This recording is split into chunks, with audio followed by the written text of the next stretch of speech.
Good morning. And no, my hair is not done. Today's moving day. Um, God has been so good. He's blessed me with just some great things. He's opened a lot of doors for me. And I just want to thank him. I like this little thing. It looks like a little mohawk. You'll see my hair done later.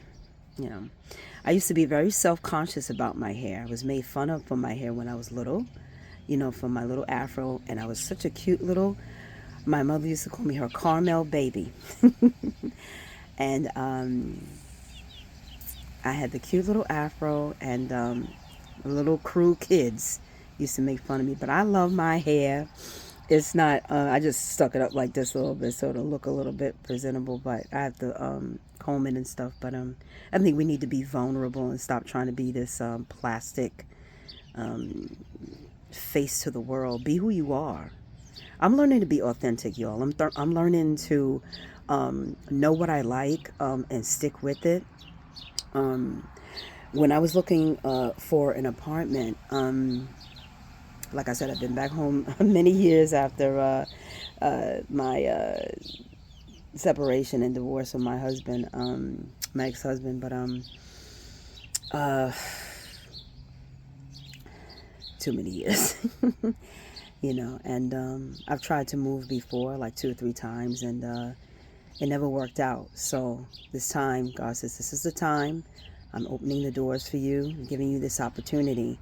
And I'm taking it. When God shows you something and He opens doors for you, and especially when you have peace about it, walk through those doors. Do it, even if it looks risky. Do it. If God is calling you to do it, do it.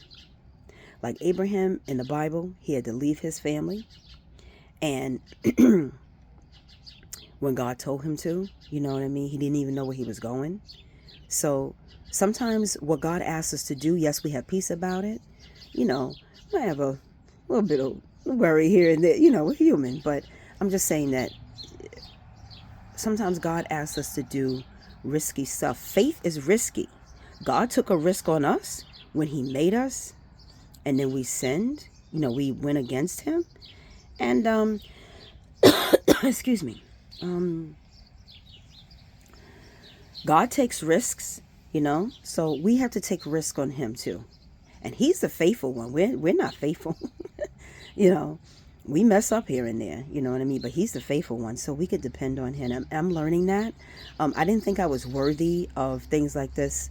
My apartment is beautiful. It's newly renovated, and like I said, it's in a 55 and up community. I pray to be a blessing to these people. I love the elderly community, and I pray to be a great part of this community in positiveness, and especially for the glory of God. And I love being around people. So, but yes, so take the risk. If God is telling you to do something, He's called you to do something, and you're scared, so scared, still a little scared, for the future. I'm like, okay, God, we're really doing this thing, you know what I'm saying? So, yeah, just know you're in the hands of God, and that God is taking care of you, and that He has what's best for you, Have a wonderful day. I'll check in with you later when I'm at my new place and putting stuff up and putting stuff away. All right. Have a wonderful day. I'll talk to you soon. Well, I'll talk to you later. Okay. Remember, we are here to know God and to make Him known. Thank you, God. And we can't know Him on our own. This is not like we can't do nothing on our own. We can't even breathe. And I'm going to talk about this in a later teaching, that when we breathe, we're actually saying the name of God. The Hebrew name for God is, they didn't even put the vowels in. The Jewish people that back in the day, and even today, the very religious sect, the very spiritual sect, they don't even put the vowels in, but His name is Yahweh or Jehovah. Means self-existent one. I love that. Nobody made Him. He made everything else. We can't explain Him, but He's so good. So when we breathe, I learned and I read a book, Breathing the Name of God, that we're actually breathing his name. That's just touched me right now. That he built us to give him the glory in this way and other ways too. But when we breathe in, we're saying his name. I think that's beautiful. And for the Christian, every time we breathe, we should just be remembering God. And in times of stress, when they tell you to deep breathe, that's God's presence like you're breathing in. It's just a wonderful thing. He just made everything. He's just so smart. We're the dumb ones. You know what I mean. You know what I mean. Not that we're, you know what I mean. That God is smarter than us. We are dumb when it comes to him, though. Now, he has made us smart in some things, but we don't know everything.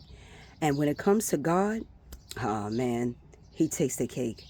But anyway, have a wonderful day, and I will see you. Oh, it's a tear in my eye. I will see you later on in the day. Okay? God bless. Remember, we are here to know God and make him known. Take care. See you soon.